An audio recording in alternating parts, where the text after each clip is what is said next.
বলে কালো বটে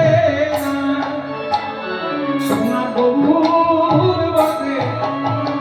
কেন তোর তো কথা কোনো ঠিক নাই, এখনই বলছি সন্ধ্যেবেলায় দেখে এলাম, আমার এখনই বলছি লেখা গেল না।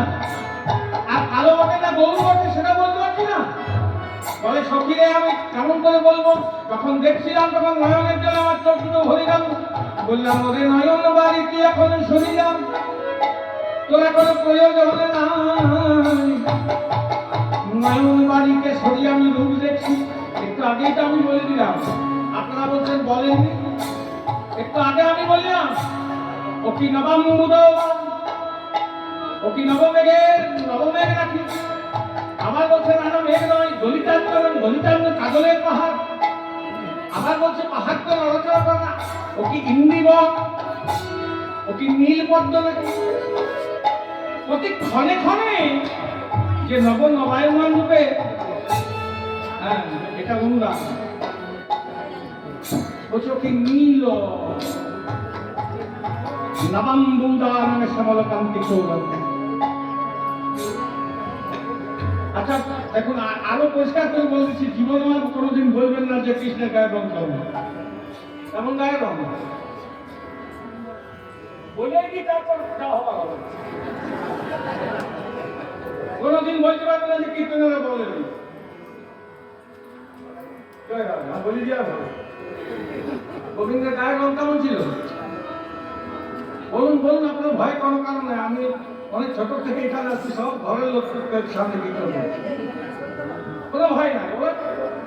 আপনারা যেটা জানেন আমি সেটা জানি, বেশি কিছু জানি। আপনারা কি জানেন গোবিন্দের গায়ের রং কেমন ছিল?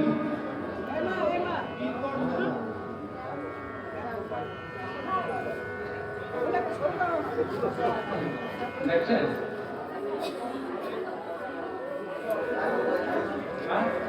কালো, হ্যাঁ এই তো ভয় দিকে কালো ভয় কিছু শোনাবো তো ভয় কিসে কালো কেন না হবে, কেন কালো বলি সেটা বলবো, কারণটা কেন কালো বললেন সেটা বলবো।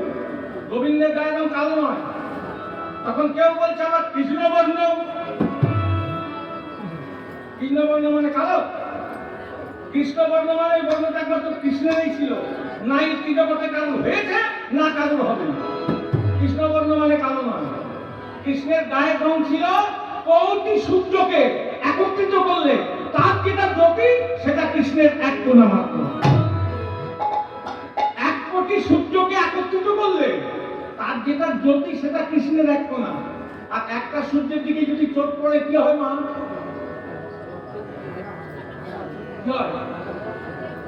অন্ধকার, অন্ধকারের রং কেমন? কালো। ওই জন্যই বলি কৃষ্ণ কালো। কৃষ্ণের গায়ের রং এই চওড়া চক্ষু দিয়ে দেখতে পারবেন না, অন্তর্দৃষ্টিতে অনুভব করতে হবে গোবিন্দ কালো নয়। আমরা দেখি অন্ধকার দেখি, ওই জন্যই কালো বলি। জয় রাম। এই রাধারানী সখী সমাজে বসে অনুরাগের কথা বলছেন, হ্যাঁ রূপের কথা বলছেন, আক্ষেপের কথা বলছেন। এই বলতে বলতে বলতে বলতে নয়ন দুটি নয়নের জলে আমাদের লীলা এখানে আমরা বিশ্রাম দেবো। পরবর্তী কীর্তনে আর চলে এসেছে, হ্যাঁ আপনারা পরবর্তী লীলা আস্বাদন করুন। রাধা গোবিন্দকে হৃদয় মন্দিরে নিয়ে 1 বছর ধরে সেবা করুন, হ্যাঁ আর সকলে আনন্দ সাগরে ভাসুন। আর রাধা গোবিন্দের এই রামকানায়ের কৃপা যেন সকলের প্রতি সমানভাবে আজকে বর্ষিত হয়, এতে প্রার্থনা জানিয়ে আজকে লীলা বিশ্রাম দেব। নিতাই গৌর হরি বল, নিত্যানন্দ বল, শ্রী অদ্বৈত বল, নিতাই গৌর হরি বল।